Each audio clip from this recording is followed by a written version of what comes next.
Saudi আরবের নাগরিকদের বেকারত্ব কমাতে সৌদি সরকার একের পর এক পরিকল্পনা হাতে নিয়েছে।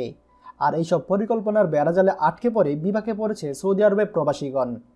গতকাল 7ই জানুয়ারি 2019-তে সৌদি আরবে 5টি ব্যবসা প্রতিষ্ঠানে 70% সৌদিকরণ করা হয়েছে। যদিও এই নিয়মটি সৌদি আরবে অনেক আগে থেকে প্রচলিত ছিল, তবে তা কার্যকর হয়েছে গতকাল থেকে।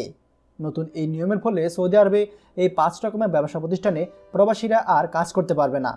পেশাসমূহ হচ্ছে বিল্ডিং নির্মাণ উপকরণের দোকান, চিকিৎসা সরঞ্জামের দোকান, গাড়ি খুচরা যন্ত্রাংশের দোকান, কার্পেটের দোকান, কনফেকশনারি ও পেস্ট্রির দোকান।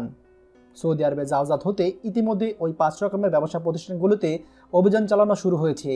এখানে 30% অধিক কোনো প্রবাসীকে কর্মরত পাওয়া গেলে তাকে সাথে সাথে আটক করে জেলখানাতে পাঠানো হচ্ছে এবং ওই মালিকের বিরুদ্ধে জরিমানা ব্যবস্থা করা হচ্ছে। আমরা ভেবেছিলাম 2019 সাল সৌদি আরব প্রবাসীদের জন্য কিছুটা হলেও ভালো হবে, কিন্তু বছরের শুরুতেই সৌদিকরণের পাল্লায় পড়ে প্রবাসীদের ঘুম হারাম হয়ে যাচ্ছে। তাই সৌদি আরবে আমাদের প্রবাসীরা যে খুব কষ্টের দিন পার করবে তা মোটামুটি নির্ধারিত। এছাড়া উপরোক্ত 5 পেশার কোনো প্রবাসী থাকলে আপনারা দয়া করে আপনার আকামার পেশা পরিবর্তন করে নিন। আকামার পেশা পরিবর্তনের সুযোগ কিন্তু আর বেশি দিন থাকবে না। আর 1 মাসের মতো আকামা পেশা পরিবর্তনের সুযোগ থাকবে। তারপরে কিন্তু আপনাদের কপাল চাপড়ানো ছাড়া আর কোনো উপায়ই থাকবে না। ভিডিওটি দয়া করে আমাদের সৌদি প্রবাসীদের সঙ্গে এখনই শেয়ার করুন, কারণ ভিডিওটি খুবই গুরুত্বপূর্ণ। আর আপনি যদি আমাদের চ্যানেলে নতুন হন তাহলে আমাদের চ্যানেলটি সাবস্ক্রাইব করতে ভুলবেন না। ধন্যবাদ।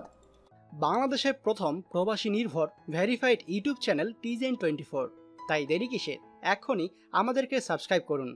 সাবস্ক্রাইব করতে সাবস্ক্রাইব আইকনে ক্লিক করুন এবং বেল আইকনটি চাপুন, যাতে আমাদের কোনো নতুন ভিডিও আপনি মিস না করুন।